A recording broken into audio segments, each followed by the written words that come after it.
August 2nd, 1990, Saddam Hussein's forces crashed through the defences of oil-rich Kuwait in fear of an Iraqi invasion into Saudi Arabia. The United States and her coalition allies poured into the Arabian Peninsula to form a deterrent that would be known as Desert Shield. The result was a series of diplomatic talks, negotiations and counter-negotiations that rapidly declined into a no-hope situation. On August 17th, 1991, Desert Shield became Desert Storm. Center of this city. Just one comment. Clearly I've never been there, but it feels like we're in the center of hell. There continue to be these flashes of light often. Whoa! Holy cow! The conflict was witnessed by millions through the eye of CNN and the BBC, showing propaganda of the systematic eradication of Saddam's forces by a coalition far superior in technological, political and economic power. However, what was little known was that from the outset the war was engineered, controlled and manipulated by an elite group.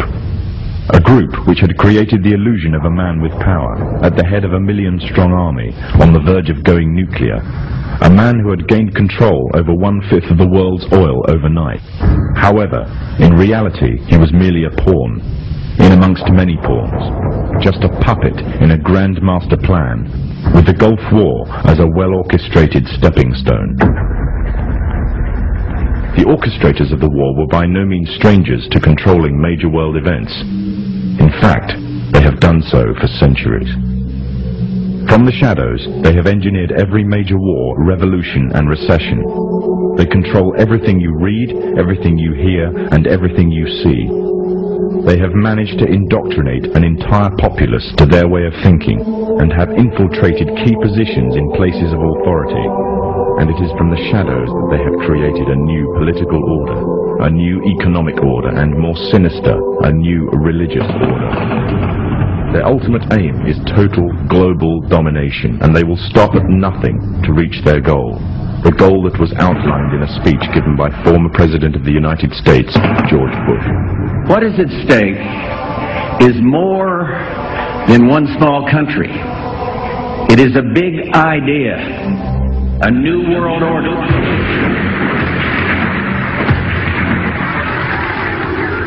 However, the origins of this global plan were not created in the offices of the White House. In reality, their roots lay in another war. This time, the year is 1095, and the place, Clermont, France.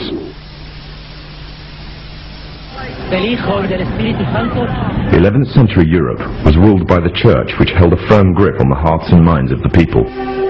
This power enabled Pope Urban II to wage war on the Muslim Caliphate and crusade in what he called a War of the Cross, to recapture the land of Jerusalem. It had been under Muslim rule since the year 637, but in 1099 this rule was brought to a bloody and sudden end. In the name of the cross, women were raped and murdered, children were put to the sword, and it is said that blood ran in the streets knee-high to the horses. Out of this land of bloodshed and terror, a group of men arose. Men that would stop at nothing to get what they wanted, no matter what the cost. 20 years after Jerusalem was taken, the Dome of the Rock was seized by a group of warrior monks calling themselves the Knights of the Temple of Solomon, or more simply, the Knights Templars. In Jerusalem, the Templars began to deviate further and further away from the practices of Christianity. They learnt the secret arts of the Kabbalah, an ancient form of Jewish magic, along with its dark rites and rituals. The Jews had learnt the arts from the pagans of ancient Egypt during the times of enslavement to the Pharaoh, and developed them into Babylon at the time of Nebuchadnezzar. In 1307, King Philip of France arrested them for charges of denial of Christ, homosexuality, and idol worship, as well as magic. In 1314, Pope Clement V declared all Templars as heretics to Christianity, ordering all their properties to be seized. Their leader, Jacques de Molay, was captured and burnt to the stake. The Templars were cornered, and just when it seemed they were finished forever, a glimmer of hope arose from a seemingly certain end. They were to find a safe haven as well as an ally. But not in France. In fact, in a country in a desperate struggle for independence against the English. the country of Scotland.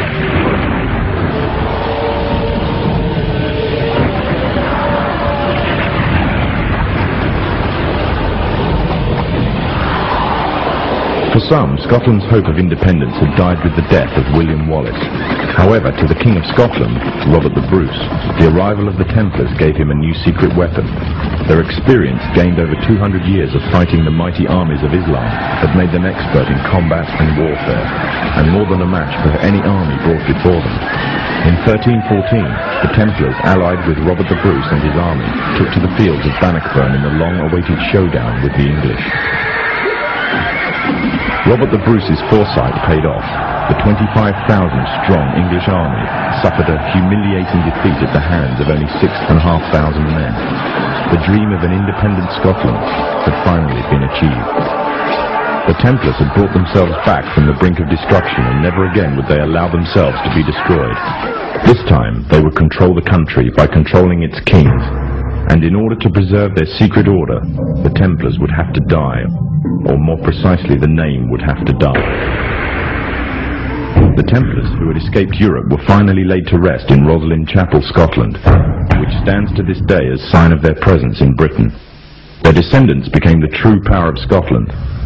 In 1603, the death of Queen Elizabeth I left England without an heir to the throne. By virtue of descent, King James V of Scotland became King of England. In doing so, Scotland and England joined to form a new kingdom, and the power that the Templars held over Scotland spread to give them a firm grip on the whole of Great Britain. For over 100 years, the Templars concealed their activities, fading into the background until they were little known and little remembered. However, they did not cease to keep a firm grip on Britain. All the time they were planning, regrouping, and infiltrating positions of power in all corners of the kingdom. In 1717, the Templars made their reappearance in Europe. They had grown in both number and strength, and were now ready to coin a new identity, free from their reputation of the past, and given credibility by none other than the monarchy and aristocracy of England.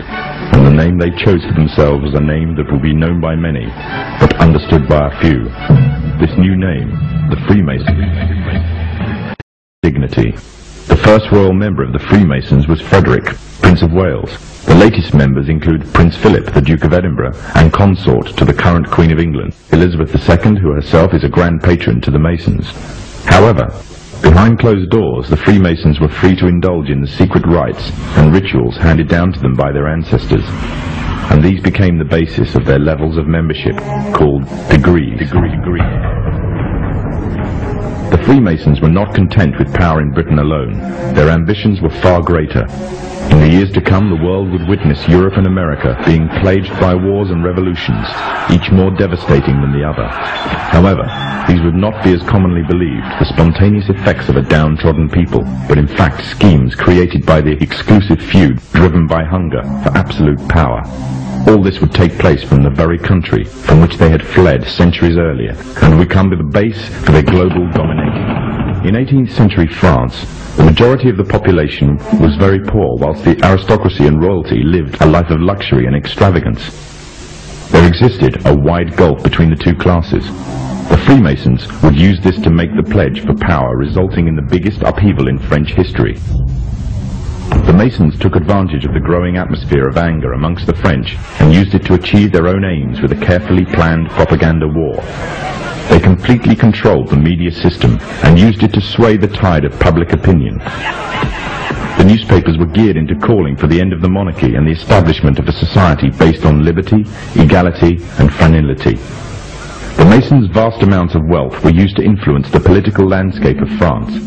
Politicians funded by the Masons promoted the Masonic ideology. The secret lodges of the Masons were open to members of the French army. High-ranking officers and generals were indoctrinated to the Freemasons' way of thinking.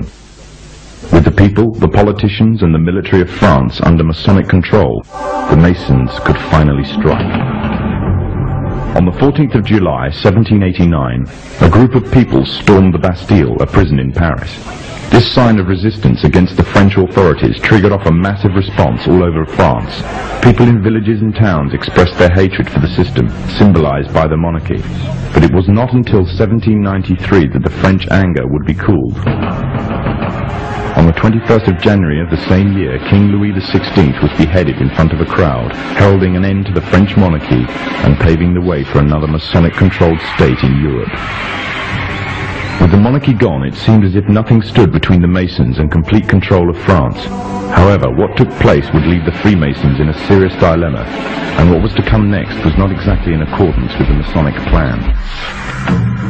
A young soldier by the name of Napoleon Bonaparte was about to lead France into a bloody war with Europe, and instead of dancing to the Masonic tune, Napoleon declared himself the Emperor of France. Napoleon was forced to abdicate from his throne in 1814 and was exiled to the island of Corsica. However, in 1815 Napoleon arrived in Paris again, raising a new army ready for a fresh war in Europe. The Masons had a big problem on their hands. Britain and her Masonic allies could not afford to maintain a long-term war against Napoleon without risking bankruptcy. Help came from an unlikely source. Nathan Rothschild was the head of a leading banking family, but because of their status as Jews, they were forced to work from the shadows of others. Rothschild seized the opportunity to liberate his people and offered a loan, demanding in return recognition of the Jews as equals to their European counterparts, and the right to openly do business. If the Masons refused, the money could always go to Napoleon. The Masons had no choice but to accept. In 1815, British, Dutch and Prussian soldiers landed in Waterloo, Belgium, where they met Napoleon's forces and defeated them. Napoleon was captured this time, never to return. France was finally under Masonic control. Although historians make little mention of the Masonic involvement in the Revolution, the Masons themselves have to reveal their shadowy movements during this important period in history. In 1904, Marquis de Rochambeau, a Freemason, said before a packed audience, "Freemasonry has worked in a hidden but constant manner to prepare the revolution. We are then in complete agreement that Freemasonry was the only author of the revolution, and the applause which I receive from the left, and to which I am little accustomed, proves, gentlemen, that you acknowledge with me that it was Masonry which made the French Revolution."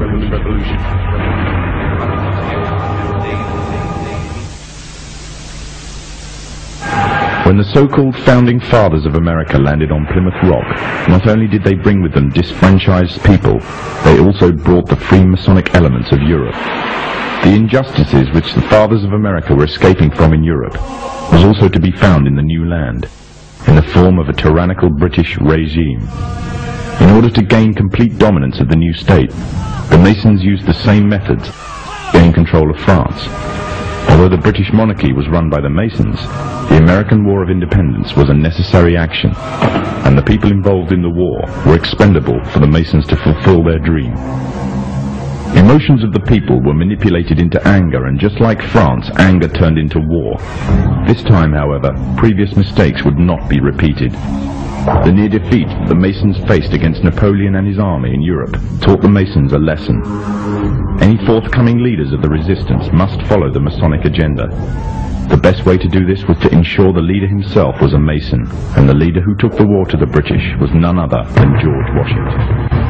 On the 4th of July 1776, the Declaration of Independence was made.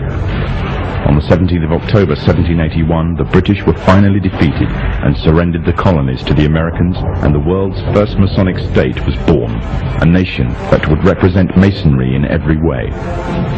A sign of the Masonic presence in America is plainly visible on the dollar bill, which carries a picture of George Washington, the first Freemasonic president in the world, and a picture of the Freemasonic symbol of the so-called all-seeing one eye.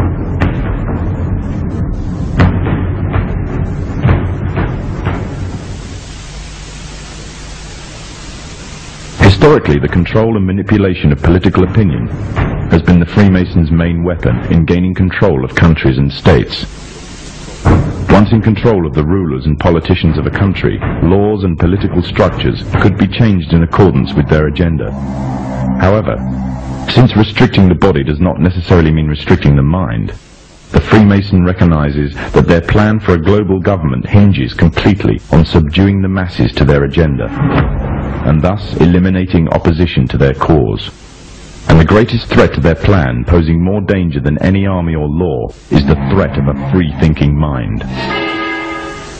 In order to eliminate this threat and to achieve their objective, the Masons have set about the boldest plan ever devised.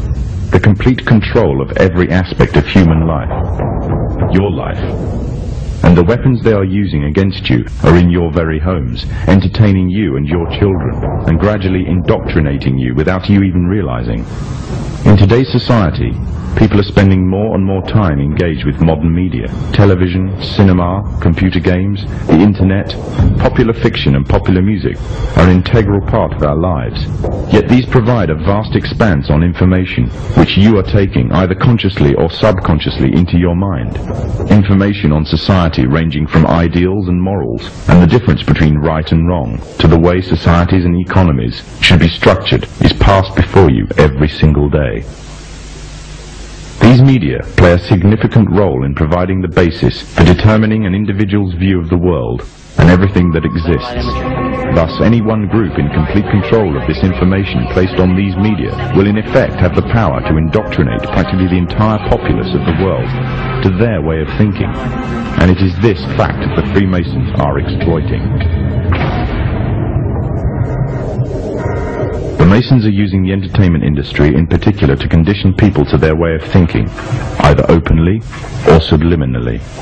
The methods they use vary, but the goal is the same: to impose their beliefs, their ideology and their objectives on you in such a way that you begin to think of them as your own.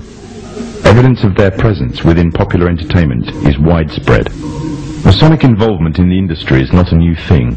Hailed as one of history's great composers, Wolfgang Amadeus Mozart, a Freemason himself, composed a symphony, which was an open display of Freemasonry. The symphony is based on a story taken from Egyptian mythology of Isis and Osiris. The pagan rites of ancient Egyptian mythology form, through the Kabbalah, one of the fundamental aspects of Freemasonry. It is from these same pagan origins of Egypt that the symbol of the one eye stems. The entire entertainment world is rife with evidence of the Freemasons' presence. Openly or subliminally their agenda and beliefs and ideals are propagated. From big films to simple cartoons, the Masons have not left anything to chance in promoting their message of a global government. Matt Groening, the creator of one of the most popular cartoon series in television history, The Simpsons, is a self-confessed anarchist. Matt Groening himself has openly declared that he wanted to get his own political ideas across within his work. But he wanted to do this in such a way that people would find it easy to accept his ideas. And the means he chose to this was a clever little cartoon called The Simpsons. So what exactly is The Simpsons teaching us and our children? There are many lessons being programmed into us. These include disregard for authority, either parental and governmental, that bad manners and disobedience is the way to attain status amongst people, and that ignorance is trendy and cool, whereas knowledge is unfashionable. However, what is especially worrying is the Masonic undertones of one episode in particular. The episode in which the father figure of the family, Homer Simpson, becomes obsessed with a group called the Stonecutters, or should it be called the Freemasons? Upon joining the group, his fellow members find a birthmark on him, a mark that makes the rest of the group declare him to be the chosen one. Ah, the chosen one, whom the sacred parchment prophesied would lead us to glory. But with his newfound honor and dignity, he, Homer Simpson, fools himself into thinking that he is God. I always wondered if there was a God, and now I know there is, and it's me. Some may dismiss it as nothing more than a children's cartoon, a bit of harmless fun. But the influence it has on audience makes it a very effective means of propaganda, indoctrinating a people without them even realizing. Its very creators admit that they are propagating their political ideas to the audience in a covert manner. Ideas spread through the domestic television can reach a far wider audience than movies and cinema. And it is through this media that a new concept is being introduced. The concept of one global leader. Famous for his novel The Jungle Book, Rudyard Kipling, another Freemason, wrote a book called The Man Who Would One Day Be King. This was later made into a big-budget Hollywood film, starring the likes of Sean Connery, Michael Caine, and Saeed Jaffari. The book is the story of two soldiers that journey to a country on the edge of India, a country that was once rumoured to contain great riches, that once belonged to Alexander the Great. Upon reaching the country, the two soldiers are captured by the local inhabitants, a people called Kafirs, named after their country, Kafiristan. When the two men are about to be killed, a necklace is discovered around the neck of one of the soldiers. Engraved on it is the symbol of the Masonic one eye. The Kafirs revere him as their god and attribute to him the divine attribute of immortality. The man himself first regards himself as a king, and then in his newfound power begins to regard himself really as being a god. From the Muslim perspective, if not that of others, the similitudes that can be drawn from this story are very interesting. The Muslim scriptures, called hadith, contain many prophecies of the Prophet Muhammad. In these, it is prophesied that a man would arise from amidst the Kafirs, which means infidels in Islam, who would be recognized by his one eye and would be made a world leader, claiming first to be a king and then later to being God, and that he will seem immortal until an appointed time. In another film, the concept of a global leader and global government is also strongly propagated. In 1996, the film Independence Day broke all box office records, becoming the 7th highest ranking film of all time. It entranced audiences around the world with a fictional story of an alien invasion on Earth. However, deep within the film's subliminal messages can be found, indicating the Freemasonic presence and the Freemasonic agenda. In the film, there is a military base known as Area 51. It is from here that the military offensive is launched, on which the salvation of the whole world and the future of its inhabitants depends. The entrance to this installation is a pyramid, on which is engraved the symbol of the one eye. The film shows the USA as the forerunner in establishing a global offensive, involving all the nations of the world, an offensive which is devised, controlled and commanded by one man, one overall leader. The film is part of an upsurge in an upsurge of films and television serials on the topics of aliens, UFOs and invasions threatening the whole of mankind. These are gradually fueling the growing interest and public unrest on the issue. This is just one of the many ways in which the Freemasons are paving the way for their global government. The Freemasons are using a number of approaches to drive fear into the hearts of the masses. I occasionally think how quickly our differences worldwide would vanish if we were facing an alien threat from outside this world. And yet I ask you, is not an alien force already among us?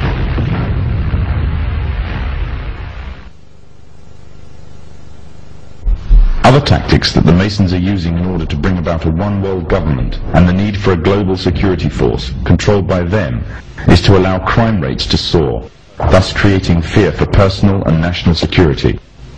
The drugs industry, according to official estimates, is in terms of monetary value one of the largest industries in the world. The countries of the world are currently involved in trying to solve this problem on a national and international scale. The United States, for example, has a huge and growing drugs problem, the direct result of which has been soaring crime rates, which continue to increase at an alarming rate. Backed by the growing levels of public demand for tougher action, the government has justification to use heavy-handed, overt and covert operations to combat the drugs problem and satisfy public opinion. However, certain disturbing facts about the American drugs war throw a shadow of doubt upon its credibility and the motives of the government. It is commonly believed that during the 1960s, J. Edgar Hoover, the then chairman of the FBI, allowed the drugs trade to flourish within the African American community in an attempt to undermine the black community's uprising within American society. During the 1980s, with the threat of communism taking over Central America, money was urgently required to finance the rebellion movement against communism, and to raise this, the CIA allowed drugs to be traded into America. Revelations by the American Senator, Jack Bloom, who was part of an investigatory committee into the matter, confirms this. The pathetic justification given by the FBI for using drugs to subdue the African American community in the 1960s was that the black uprising was in actual fact a communist attempt to undermine America's involvement in Vietnam. During the Contra Wars in the 1980s, the scapegoats used to justify the flow of drugs into America were once again the communists. However, today the threat of communism no longer exists, yet the drugs trade is still flourishing in America, and the trade in international drugs trafficking is soaring, raising the question as to why. In the course of the Contra War, the United States, as a matter of policy, abandoned drug law enforcement, looked the other way at the kinds of conditions we were creating that enhanced the ability of traffickers to move dope into the United States, and in effect allowed a drug trade to flourish, all to support the Contra movement and to support the war. Historically, the Freemasons have used or created problems within society to turn and manipulate events in accordance with their agenda. The rising drugs problem in America gives the authorities of all the justification needed to use stronger, heavy-handed tactics on an even wider scale. Already major transatlantic operations, as well as American and Latin American operations, have been undertaken to combat the drugs epidemic. It will not be long before there is significant backing for a strong global offensive. Distortion of the facts and usage of manufactured and biased statistics are the tools of the Freemasonic governments of today, as well as creating a public need for greater national and global security. Rising rates of crime, drug abuse, and the increasing threat of terrorism act to serve the purpose of promoting greater control of the masses. Control of the masses means the complete control of every aspect of human life. Shocking acts of terrorism, soaring crime rates, and increasing incidences of violence are propounded by film, media, and government reports alike, create strong public sympathy and support for harsh tactics and surveillance techniques, until individuals are monitored to a level more befitting a totalitarian state. Public opinion will once again be manipulated to give the Masons justification for their actions and make their goals easier. The means of monitoring the masses and storing all personal information on individuals in society on a massive mega database are already underway. Rapid movements are taking place towards storing personal information on individuals on plastic, such as banking details, driving license information, and national insurance details. Currently, these details are stored on separate cards, but plans are well underway to merge all the information onto one identity card. The consequence would be complete monitoring of all purchases and transactions and personal details of an individual at the touch of a button.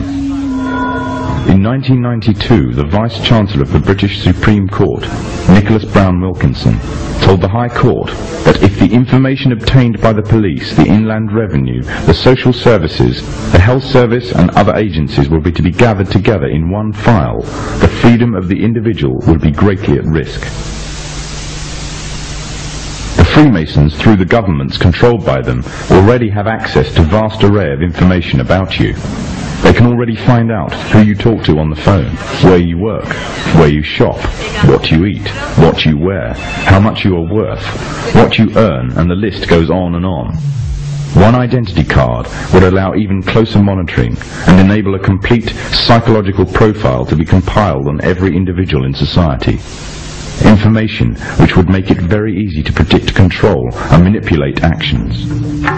However, there is a gap that the Masons need to fill in. By using hard currency, an individual can evade detection and vital information is lost since hard currency transactions are untraceable. As a result, moves are being made to replace hard currency with a system that relies totally on electronic funds transfer. In other words, a system that relies totally on cards. Trails in Swindon have heralded the first signs of a move towards the introduction of smart cards and electronic money on a national scale in the UK. The Mondex scheme is pioneered by NatWest and Midland Banks and British Telecom. Inside a smart card is a microchip which calculates every single transaction, not only financial transactions, but records every single thing for which it is used. It can serve as a credit card, a building society passbook, library card, travel card, phone card, and quite possibly an identity card. Although an identity card would reveal much detail, it would not be able to locate any one person precisely at any given instant time. This would require some sort of tracking device that could be put on and detected wherever that person may be on the globe. The tracking device would be an all-purpose microchipped identification device or an electronic implant placed under the skin. These implants could then send off a signal which could then be picked up by satellite in low Earth orbit, locating and identifying the subject. Although this may sound like the works of fiction, it is, however, already well on its way to becoming reality. There are already approximately 48 global positioning satellites in orbit that are in use by the United States and her allies. These satellites can act upon incoming signals and pass down accurate information to the source of the signal about its location. At present, the source of the signals are devices that attach to tanks, battleships, aircraft, or handheld instruments for accurate navigation purposes. The next step would be to introduce the device that creates the source signal on every individual. Currently, one form of device that has been created specifically as a signal source for the satellites is the electronic tag. Already a scheme using such tags on individuals is in operation in the UK. The justification used is that it is necessary to curb the growth in the population of the already overflowing prisons. The tag fits securely around the offender's wrists and can be monitored to see if the offenders are violating curfew regulations. Pilot tagging schemes are already in operation in Greater Manchester, Berkshire and Norfolk, with plans for expansion in other countries in the coming year. The Freemasons' plan for complete global control by one governmental body means that they must pave the way for complete global economic union, complete global legislatory and political union, and complete global military union. On March the 25th, 1957, with the creation of the European Economic Community, the first significant steps in the creation of this global government were taken. Since then, the EEC has become a testing ground for the New World Order. With the basic tenets of freedom of movement between member states already established, goods and people can move relatively freely within this one superstate. The plans are already underway for the establishment of complete monetary union, and the powers of the governmental body of Europe are growing every day, paving the way for complete political and legislatory union. All this will mean that eventually, in the superstate of the European Economic Community, there will be one currency, one economy, and one government. And the government would most certainly be a Masonic government. The three most important players of the European community are Britain, France, and Germany. Britain and France have long been Masonically controlled nations. During World War II, Germany was completely annexed by Britain and France, along with the United States, another Masonic nation, and the Soviet Union.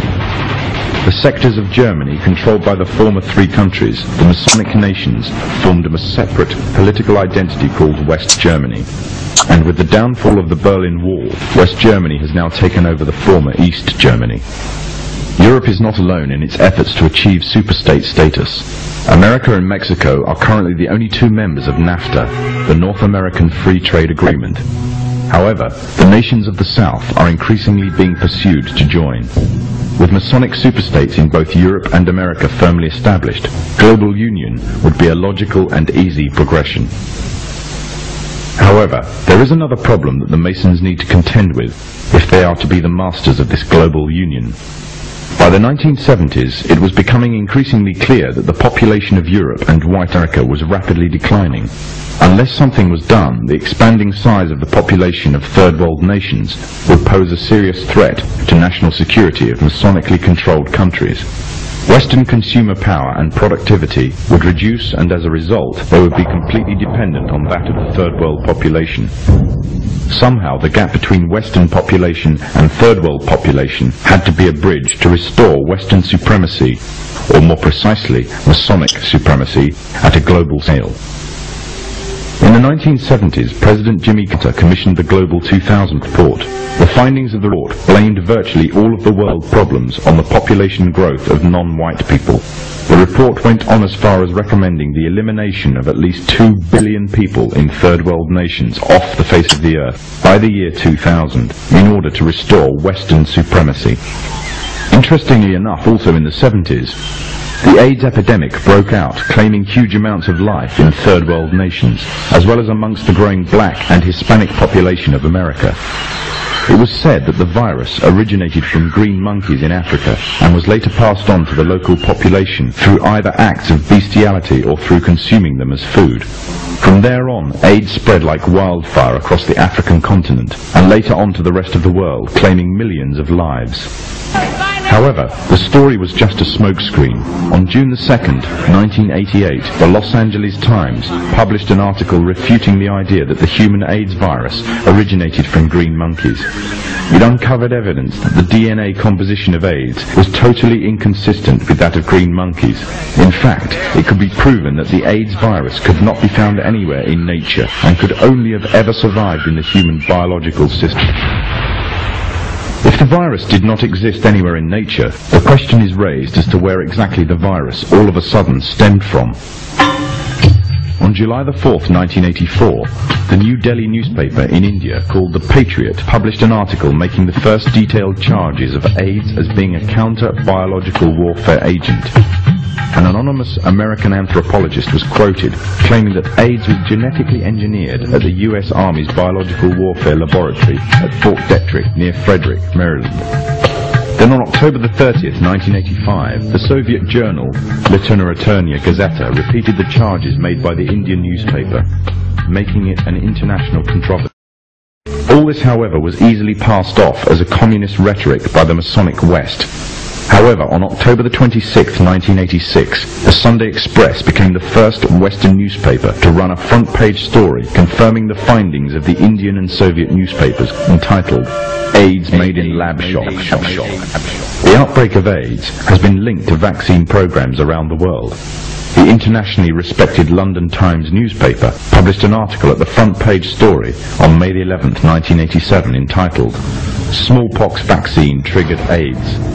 The article establishes a direct correlation between the smallpox vaccine administered by the World Health Organization to an estimated 50 to 70 million people in different Central African countries and the subsequent outbreaks of AIDS in those regions. The World Health Organization is the medical wing of the United Nations.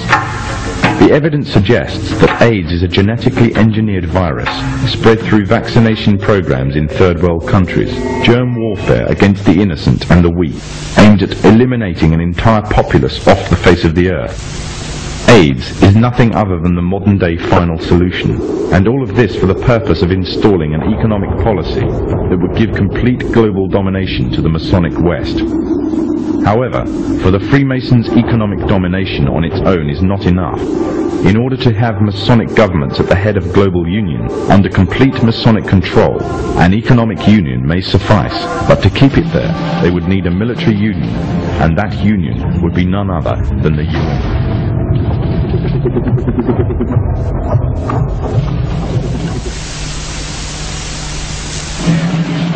The United Nations is a general assembly of the majority of the nations of the world. Britain, France and America are already ranked within the 5 major powers of its Security Council, with the others being Russia and China. This means they have enough power to veto any motions passed. In December 1992, the President of the General Assembly declared that the UN must become a functional world parliament, and went on to say that the UN should be equipped with its own intelligence service. However, the UN has already attained military power. It operates its own army, an army that stood back while thousands of Muslims were killed by the Serbs in Bosnia, and instead implement an arms embargo that left the Muslims without any means of self-defense. When UN soldiers were sent to wage war against General Mohammed Farah Aidid during the months between June and October 1993, American helicopters fired on hospitals, houses and civilian crowds, killing hundreds of unarmed people. After an attack in which 71 died, the head of the UN mission, Admiral Jonathan Howe, said, "We knew what we were hitting. It was well planned." This was a clear breach of the Geneva Convention, but when the US military attorney was confronted on these points, his reply was that the Geneva Convention did not apply to the UN forces on the technicality that the UN is not the signatory to the convention. In other words, UN troops were free to commit any war crimes or atrocities they wanted and were above any law. In fact, the UN, far from bringing peace with it as it claims, instead has spread corruption in the land, leaving a trail of death and destruction wherever it has gone. days of the Cold War, the very existence of the Soviet Union meant that the Freemasons' path to a global government would take time. Now that communism has been destroyed, it seems that the Freemasons can at last use the UN to achieve their goals of a global government, therefore having the entire world at their grasp with none to stand in their way, or so they thought. For as the earth cries out because of the corruption and injustice they have spread over the land, through the agonizing centuries of their domination, the world is witnessing the reawakening of an old warrior. Now, the Freemasons have another enemy to contend with, an enemy which they have thought that they have destroyed, an enemy that will never bow down to the evil and demonic plan of the Freemasons. That enemy is Islam, and against it they have declared war. However, the Muslims have already been forewarned about an enemy that will face them, the last prophet of God. Muhammad said that a man will appear after the Muslims have conquered a Roman city called Constantinople. He will first appear as a tyrannical king, then he will be claimed to be a prophet, and finally he will claim to be the Lord God himself. Already the first part of the prophecy has been fulfilled. Constantinople was conquered and renamed Istanbul. The prophet further foretold that this liar would start to conquer the world, country by country, fortress by fortress, region by region, town by town, and no place will remain unscathed except the two holy cities of Mecca and Medina. He will possess powers to issue a command to the sky, and it will rain, and to the earth, and it will produce crops. He will call to a false religion and bring something which resembles paradise and hell. But that which resembles paradise will in fact be hell, and that which resembles hell will in fact be paradise. He is the Dajjal, meaning impostor, and he will be born with one eye, and your Lord is not one eye. It is also known that before the appearance of the Dajjal, a group of people will pave the way, setting up a system to prepare the world for his arrival. In other words, these forerunner to the Dajjal and their system will bear all the characteristics of the Dajjal, and he will be the final embodiment of these in human form. The forerunners to the Dajjal are none other than the Freemasons. The one eye is one of the ways to recognize the Dajjal. The one eye is the symbol of the Freemasons. It is part of their beliefs and is taken from ancient Egyptian mythology. In their ideology, it represents the Supreme Being, sometimes referred to as the Great Architect of the universe. The scholars of Islam say that the similitude of the Dajjal is that of the Pharaoh who tarried with the Prophet Moses. The Pharaoh was a tyrannical leader who elevated himself in status and declared himself to be God. He used magicians to create illusions and fool the people, and oppressed all who did not conform to his false religion. Today the Freemasons weave another kind of magic. The illusions they create take the form of hidden or openly propagated messages in films, televisions, cartoons, music, and all the other cogs in their well-oiled media machine. And this same media machine has continuously been put into action to slander and destroy the character of Islam, following another trait of the Dajjal, who goes further and slanders God directly. The Dajjal is an oppressor to all who do not follow him. He will have powers to increase the land harvest or destroy it, depending whether the people follow him. Similarly, the Freemasonic West, through the World Bank, hold the Third World nations to ransom if they do not act in accordance with their wishes. Abundance of IMF development loans are often used to ensnare such nations, and the unattainable interest payments keep them ensnared. They are forced to submit or face economic collapse and dire poverty. Another way in which the Dajjal will control the people, either deluding them or forcing them to submit, is by spreading disease. He will have the ability to spread disease or cure it, effectively playing God, and with this power he will delude many to his false religion. The Freemasons also play with people's lives in this manner. Evidence exists showing that many viruses have created or mutated in military labs and later used in experiments on human beings. And it has been established that AIDS is a man-made tool used to suit the purposes of Masonic West. The Dajjal shall try to strip God of all of his divine attributes and claim them for himself. This arrogance is also the way of the Freemasons, who are engaged in replacing the laws of God with those that are man-made and claiming justice across the land, using technology to monitor all that you do. trying to see and hear everything, using genetics to alter and to improve the creation to reach their false standards. Their arrogance knows no bounds, and they obey no law but that of their own making. These are the forerunners to the Dajjal. These are the Freemasons.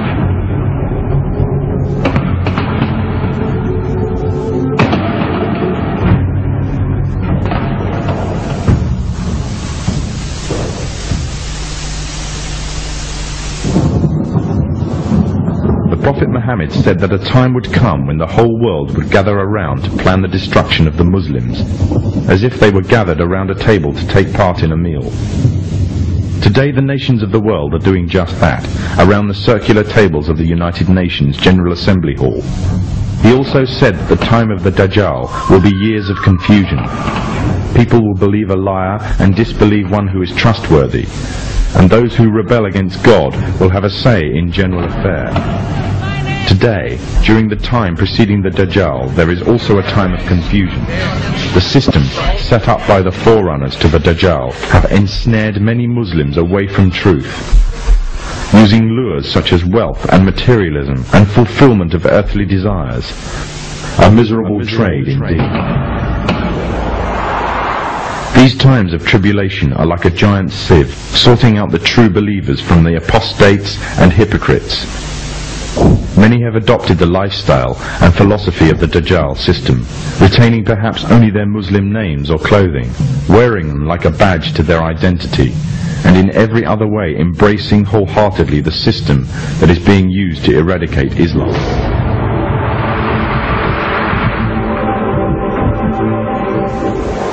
Embracing the same system that stood back and did nothing when pregnant Muslim women had their bellies ripped open by Serbs, killing them and the contents of their wombs.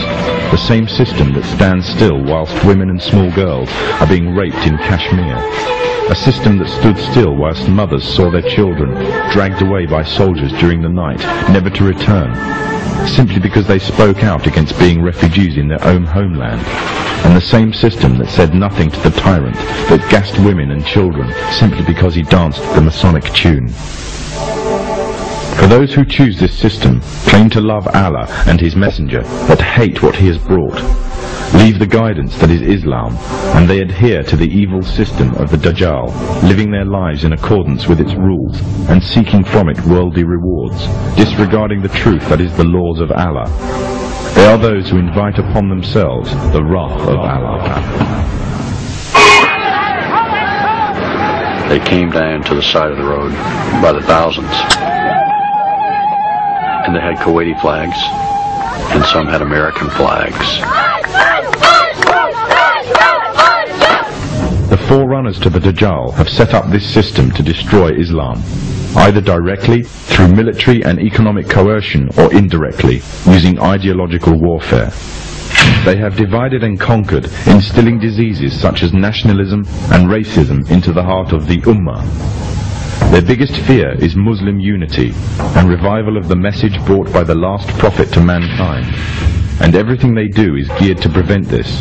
They have manipulated Muslims, setting up and promoting divides. They have installed their own universal language, compelling all to learn or be shut out, and reducing Arabic to secondary and inferior language in society. And what they have used most to keep the Muslims at bay is oil.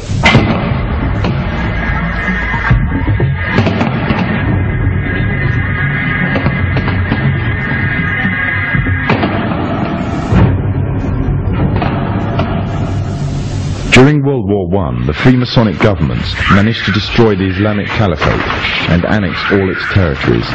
The part now called Iraq was put to British mandate, and current borders were defined by them and through the Iran-Iraq War.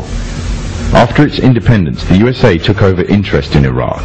In fear of a purist Islamic uprising, the CIA aided the Ba'ath Party's rise to power, making Saddam Hussein the leader of Iraq and an ally to the Masonic states. When Kuwait later started raising its oil prices, it was destroying the war-torn economy of Iraq. Threats were made but ignored. The situation worsened until finally Iraqi troops were mobilized to the border. The Freemasonic media, the American media in particular, portrayed this as a shock and outrage. However, it is reported that the US ambassador to Kuwait had prior knowledge of the invasion and Iraq's intentions, as did the CIA. After the Gulf War, Saddam is still alive, and Kuwait has been liberated. It remains to be asked exactly what purpose the Gulf War served to its Freemasonic orchestrators. The Masonic West has long realized that the control of oil is vital to their economies. One of the main reasons is their reliance on cars and road transport. However, although technology exists to mass-produce fully operational electric cars, all attempts to do so have been vetoed. This is because oil is crucial to maintaining their world order. Without the wealth from oil, Muslim economies would fall. And without the puppet governments and leaders, such as Saddam Hussein, the Freemasonic West could not control the Muslim nations. Without the division of wealth and false leadership of these nations, nothing would prevent the purest Islamic movements from coming to power.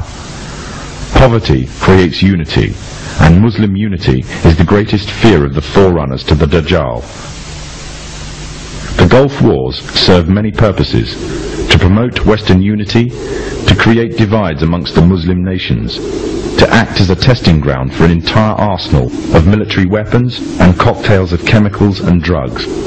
But most of all, it served to ensure a strong military presence in the Middle East. The Dajjal has placed a strong hold in the very heart of Islam itself and laid a firm grip on the Muslim holy lands. But although they plan, Allah also plans, and Allah is the best of planners. The final victory will be with the Muslims.